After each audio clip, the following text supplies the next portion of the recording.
अभी अभी मोदी सरकार ने देश में लागू कर दिए ये नए कानून। अभी जान ले सरकार के ये नए कानून, वरना बाद में हो सकती है बड़ी परेशानी। दोस्तों, एक बार फिर से मोदी ने अपने पासे फेंक दिए हैं।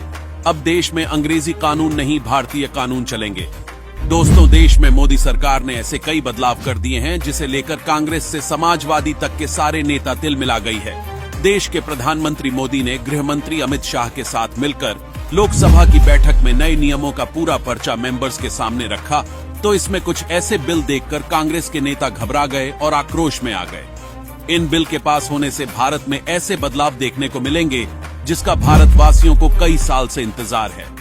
मोदी और अमित शाह ने पठान ली है कि भारत के सभी क्रिमिनल्स को ऐसा सबक सिखाएंगे कि अगले 7 जन्मों तक भी वह अपराध की गलियों में नहीं भटकेंगे। लोकसभा में पास हुए इन 3 बिल्स के आ जाने के बाद देश की महिलाएं और बच्चे सुरक्षित तो रहेंगे ही, साथ में देश के उन नौजवानों को भी सबक मिलेगा जो यह सोचते थे कि भारत की सरकार कठोर नहीं है। जी हां दोस्तों, हाल ही में लोकसभा में 3 क्रिमिनल लॉ बिल पर चर्चा हुई और इस चर्चा में क्रिमिनल लॉ को लेकर कहीं बड़े बदलाव हो चुके हैं। हम आपको इन सभी बदलावों के बारे में बताने जा रहे हैं। नंबर 1, सीआरपीसी में किसी शिकायत पर एक्शन का कोई समय निर्धारित नहीं था।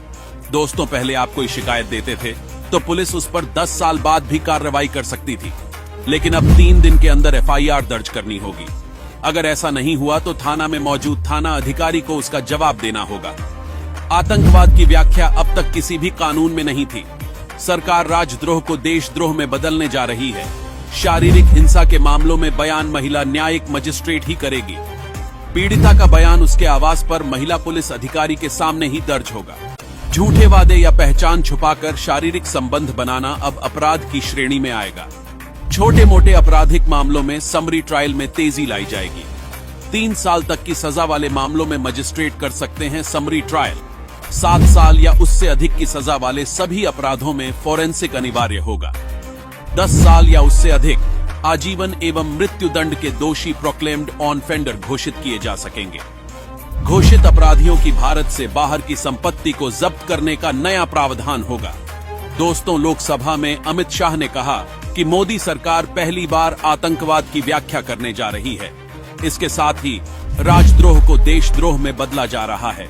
अमित शाह ने कहा कि व्यक्ति की स्वतंत्रता, मानव के अधिकार और सबके साथ समान व्यवहार रूपी 3 सिद्धांत के आधार पर ये प्रस्तावित कानून लाए गए हैं।